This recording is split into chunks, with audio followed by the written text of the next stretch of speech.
गांव का माहौल था। सुबह की ठंडी हवा, खेतों में ओस की बूंदें और पक्षियों की चहचहाहट। इस गांव में रहते थे रामनाथ जी, जो गांव के सम्मानित किसान थे। उनका बेटा रवि हाल ही में ब्याह कर लाया था, एक सीधी सादी पर मेहनती बहू सीमा। शादी के बाद बहू की पहली सुबह थी। सूरज निकलने से पहले ही सीमा उठ गई। उसने हाथ मुंह धोकर पल्लू सिर पर लिया और सासू माँ के पास पहुंची। अम्मा जी, मैं काम पर लग जाऊं? अरे बिटिया, अभी तो ब्याह हुआ है, आराम कर ले। लेकिन अगर तू चाहती है तो चल मेरे साथ खेत में। सीमा ने सहमति में सिर हिलाया और दोनों खेत की ओर चल दी।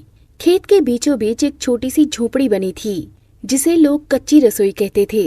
वहीं किसान और मजदूर काम के बीच में खाना खाते थे। देख बहू, हम लोग खेत में ही सब्जी बना लेते हैं, इससे समय बचता है और सबको ताजा खाना मिलता है। खेत में सब्जी? अम्मा जी, ये तो मैंने कभी नहीं सोचा था। हाँ बिटिया, यही तो हमारे गांव की परंपरा है। कुछ देर में मजदूर और किसान काम से लौटे और बोले, अरे आज तो नई बहू आई है, क्यों ना आज बहू ही सबके लिए खाना बनाए। सब लोग हंसने लगे। सीमा थोड़ी घबरा गई। मैं अकेले कैसे सबके लिए बनाऊंगी? अरे डर मत सीमा, तेरी तो घर में भी सब तारीफ करते थे। सीमा ने चूल्हा जलाया। उसने खेत से ही तोड़े ताजे टमाटर, बैंगन, भिंडी और आलू काटे। देखते हैं बहू जी, तुम्हारे हाथ की सब्जी में स्वाद है या नहीं। बस थोड़ा धैर्य रखिए, स्वाद खुद बोल उठेगा। वो गुनगुनाते हुए सब्जी बनाने लगी।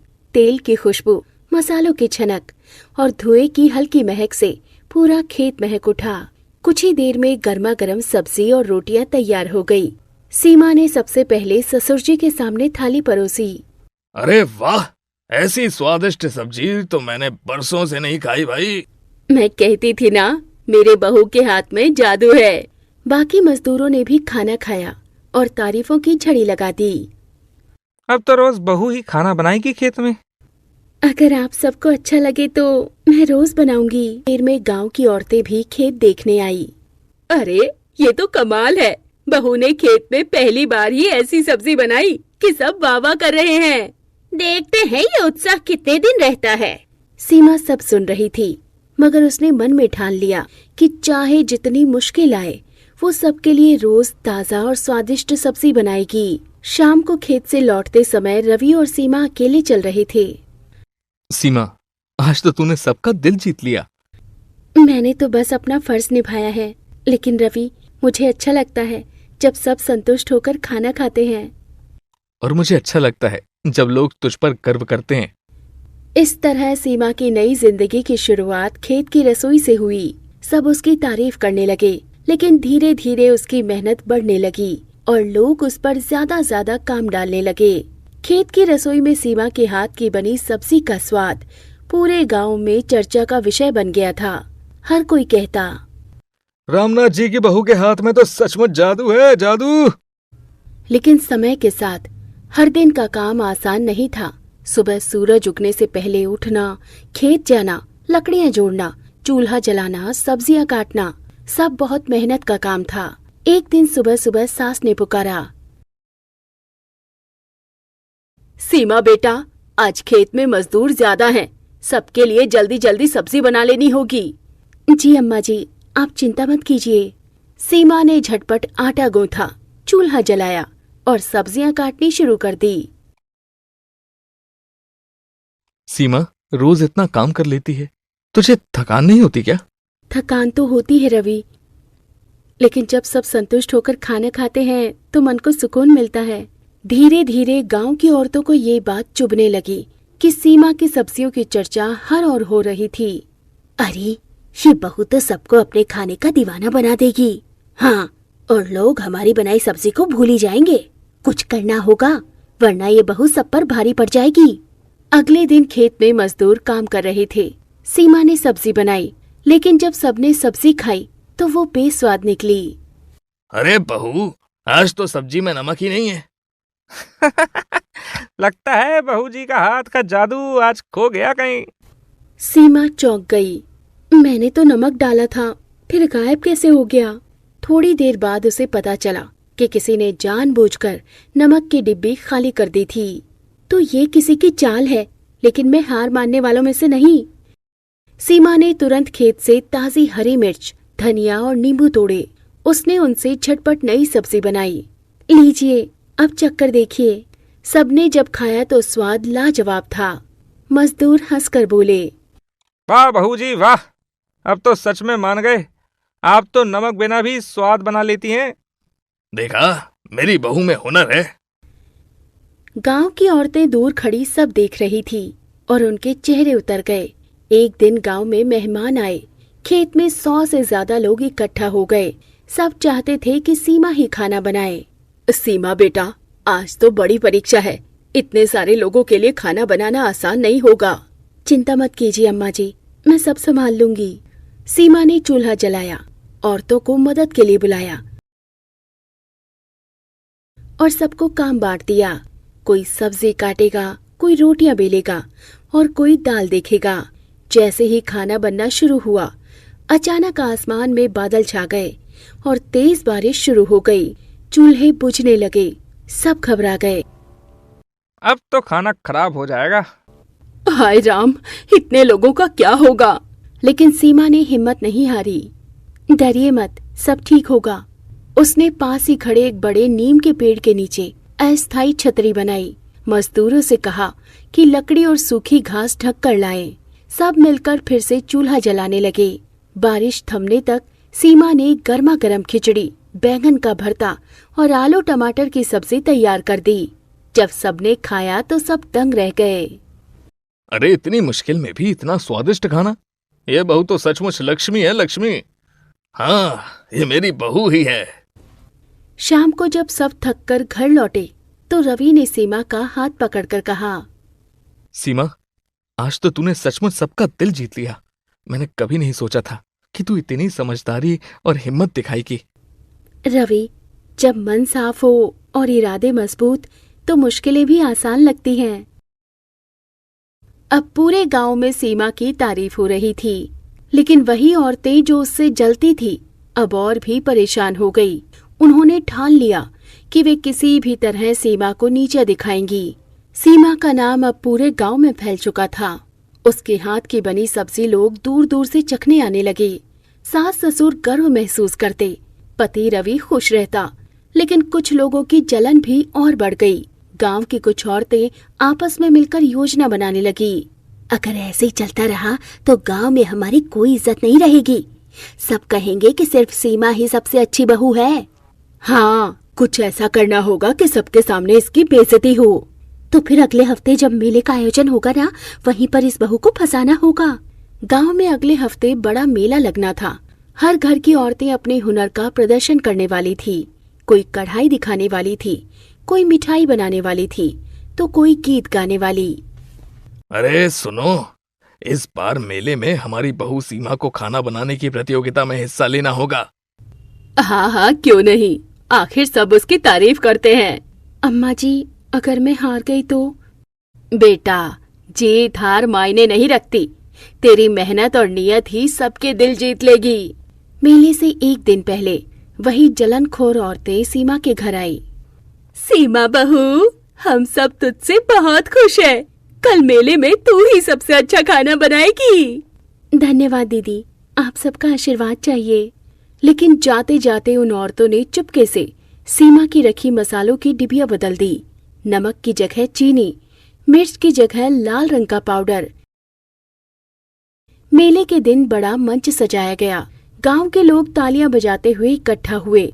सभी बहुएं अपने अपने व्यंजन बनाने लगी। आज देखेंगे किस बहू के हाथों में सबसे ज्यादा स्वाद है। सीमा ने आत्मविश्वास के साथ सब्जी बनाना शुरू किया, लेकिन जैसे ही उसने डिब्बे से नमक डाला, उसमें से चीनी निकली। उसे पहले पता ही नहीं चला। बहू, ध्यान से देखना, कहीं कुछ गड़बड़ तो नहीं। हाँ अम्मा जी, मसाले तो कुछ अजीब से लग रहे हैं।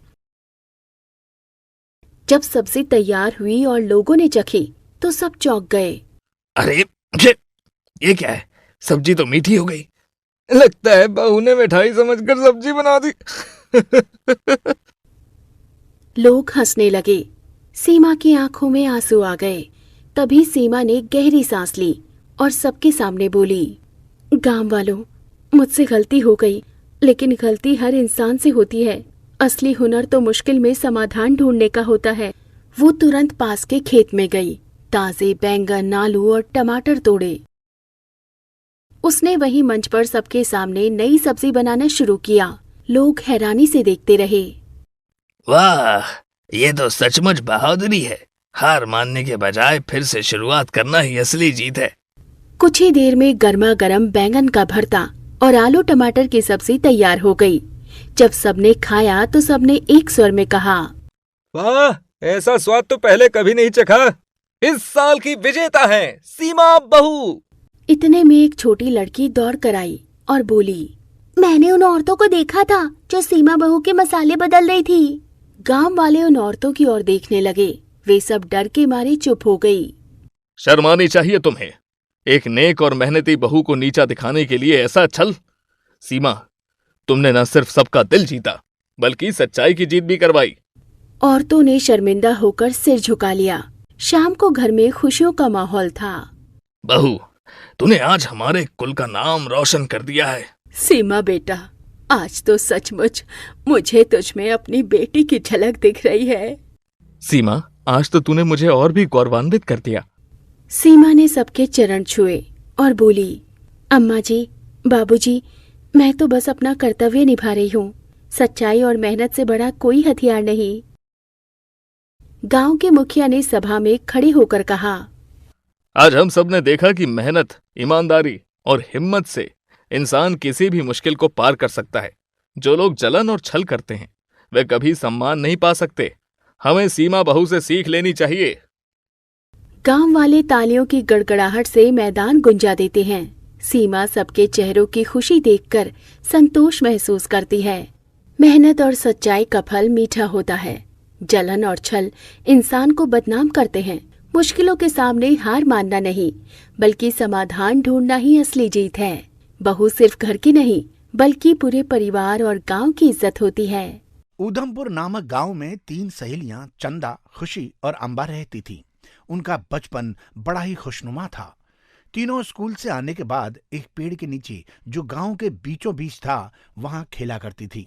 चंदा और अंबा दोनों पड़ोसन थी और उन दोनों के पिता मजदूर थे। वहीं खुशी एक अमीर घर से ताल्लुक रखती थी। उसका बड़ा सा घर अपनी सहेलियों के घर से थोड़ा सा ही दूर था। गांव में एक स्कूल था, इसलिए वो सब उसी स्कूल में पढ़ने जाती थी और फिर साथ साथ खेला करती थी।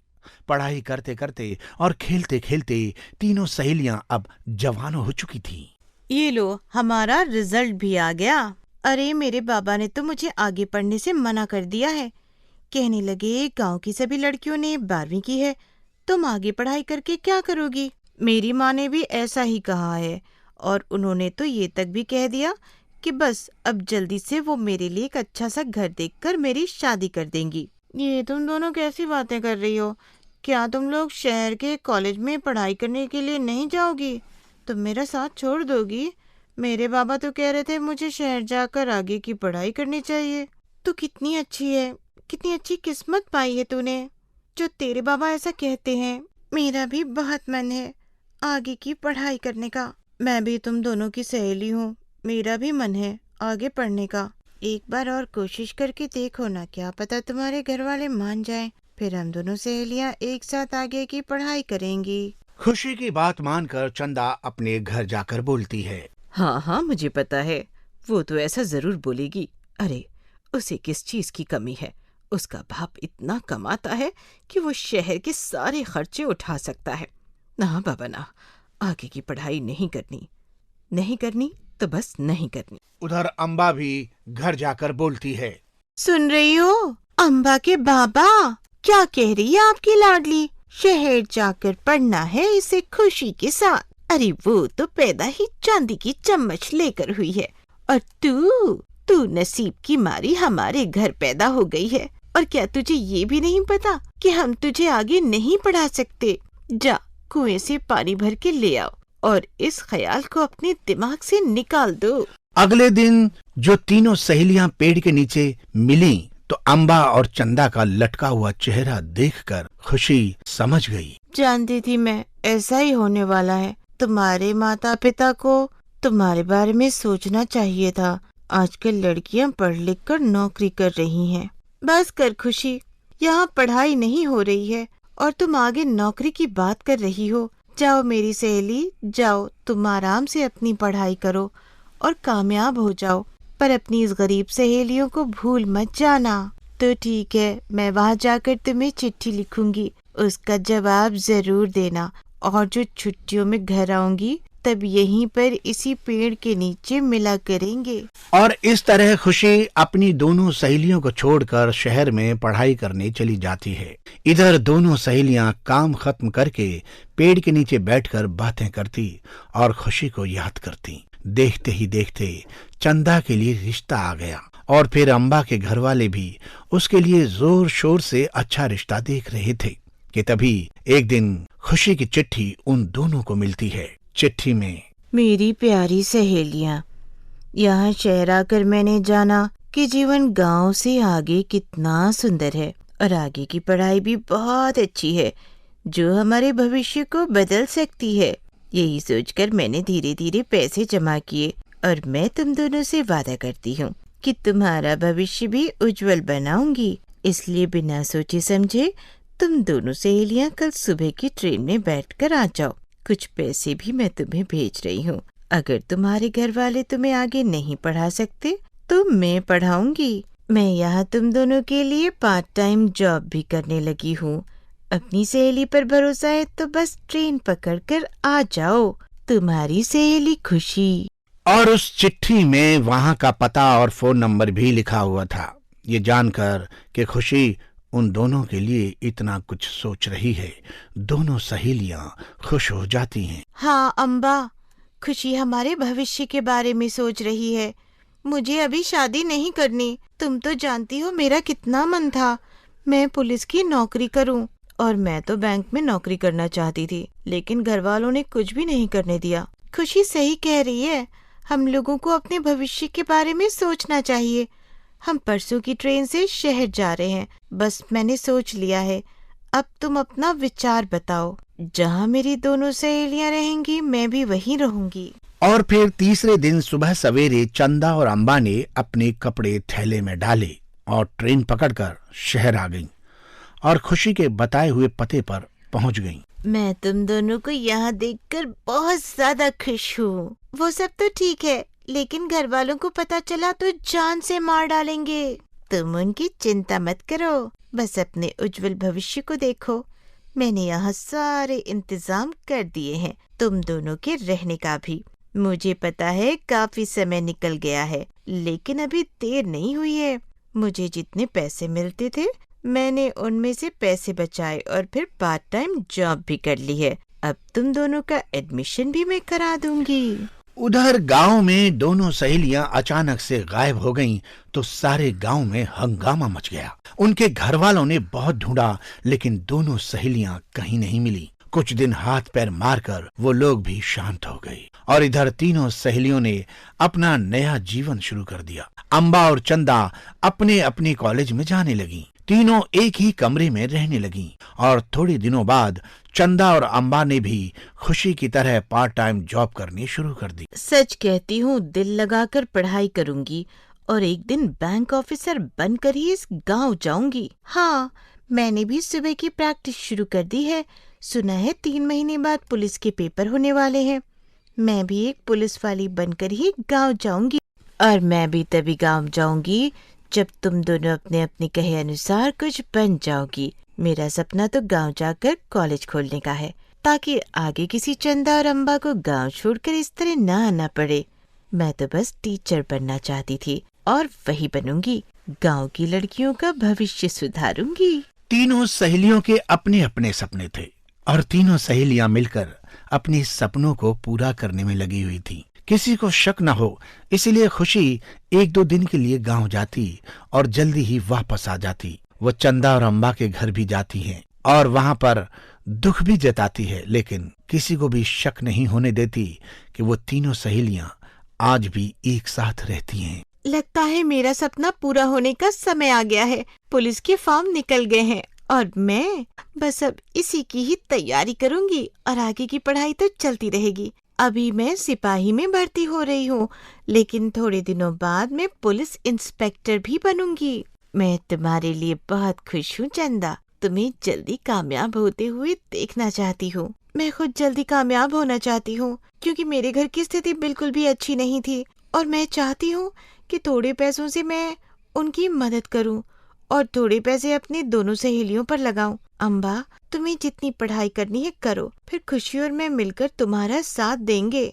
जरूर हमने कोई अच्छे कर्म किए होंगे पिछले जन्म में, जो इस जन्म में हम तीनों इतनी अच्छी सहेलियां हैं। फिर चंदा अपने पेपर की और फिजिकल की तैयारी करने लगती है। दोनों सहेलियां रोज सवेरे उसके साथ उठ जाती और खूब मेहनत करवाती, और फिर कुछ महीनों की मेहनत और लगन के बाद चंदा पुलिस में भर्ती हो जाती है। ये सब कुछ तुम्हारी वजह से हो पाया खुशी। अब मैं ट्रेनिंग पर जा रही हूँ और जब तक वापस आऊंगी तब तक तुम दोनों की पढ़ाई भी खत्म हो चुकी होगी और तुम दोनों भी कामयाब हो चुकी होगी। हाँ, हम तीनों अपने अपने सपने पूरे करके एक साथ अब गांव चलेंगे। फिर चंदा ट्रेनिंग पर चली जाती है। खुशी और अम्बा दोनों अपनी पढ़ाई कर अपने सपने पूरे करने लगती हैं। कई साल की मेहनत के बाद तीनों सहेलियां कामयाब हो जाती हैं और एक दिन ट्रेन पकड़कर वो अपने गांव पहुंच जाती हैं, अम्बा के घर पर। कहाँ चली गई थी तू? हैं? बता, कहाँ गई थी? तू पैदा होते ही क्यों नहीं मर गई? अरे तूने हमारा मुंह काला करवा दिया। चाचा, ये तुम कैसी बातें कर रहे हो? अम्बा को मैं अपने साथ लेकर गई थी और साथ में चंदा भी थी। तुम्हें तो गर्व होना चाहिए अम्बा के ऊपर आज, क्योंकि वो बैंक ऑफिसर बन गई है, वरना तुमने तो उसकी शादी कर देनी थी। ये तुम क्या कह रही हो? क्या सचमुच में अम्बा एक बैंक ऑफिसर बन गई है? आप दोनों मुझ पर राशन पानी लेकर चढ़ गए। मुझसे पूछो तो सही कि मैं कहाँ गई थी। हाँ, खुशी ने मुझे और चंदा को शहर बुलाया। हम दोनों ने पढ़ाई की और आज चंदा पुलिस में भर्ती हो गई है और मैं बैंक ऑफिसर हूँ और खुशी यहाँ पर कॉलेज खोलने वाली है। उधर चंदा के घर पर भी यही हाल था। दोनों सहेलियां चंदा के साथ जब घर गईं तो चंदा के माँ बाप भी उस पर बहुत गुस्सा हुए, लेकिन चंदा को पुलिस की वर्दी में देखकर उन्हें चंदा पर गर्व भी हो रहा था। चाचा चाची, इन सब में इन दोनों की कोई गलती नहीं है और गलती मेरी भी नहीं है।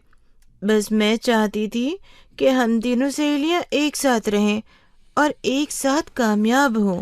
गांव आने से पहले खुशी ने अपने माँ बाप को भी सब कुछ बता दिया था। वो लोग भी चंदा के घर पहुंच जाते हैं और उधर अम्मा के घर वाले भी आ जाते हैं। हाँ, मैं मानता हूँ मेरी खुशी ने गलती की है, लेकिन ये गलती बहुत ही अच्छी है, क्योंकि इसमें अपने साथ साथ अपनी सहेलियों का भी भविष्य बनाया है। और मैं सब गांव वालों से वादा करता हूँ कि जल्द ही हमारे गांव में कॉलेज होगा और फिर किसी चंदा और अम्बा को इस तरह जाकर पढ़ाई नहीं करनी पड़ेगी। तो कितनी अच्छी लग रही है वर्दी में, बड़ी ही रौबदार। अच्छा हुआ तूने खुशी की बात मानी और हमारी नहीं, वरना हम तुझे ऐसे कैसे देख पाते रे। गांव में जहां देखो तीनों सहेलियों की दोस्ती की चर्चा हो रही थी और सबकी सोच भी बदल गई थी कि हाँ, लड़कियों को आगे भी पढ़ना चाहिए। और जो माता पिता चंदा और अम्बा से नाराज थे, वो अपनी बेटियों को कामयाब देखकर आज बहुत ही खुश हो रहे थे। उधर खुशी भी अपने बाबा के साथ मिलकर कॉलेज खोलने की प्रक्रिया शुरू कर देती है। चंदा और अम्बा अपनी अपनी नौकरी पर चली जाती हैं। अब उनके घर वालों की आर्थिक स्थिति भी बहुत अच्छी हो जाती है और ये सब कुछ खुशी की पहल से शुरू होता है।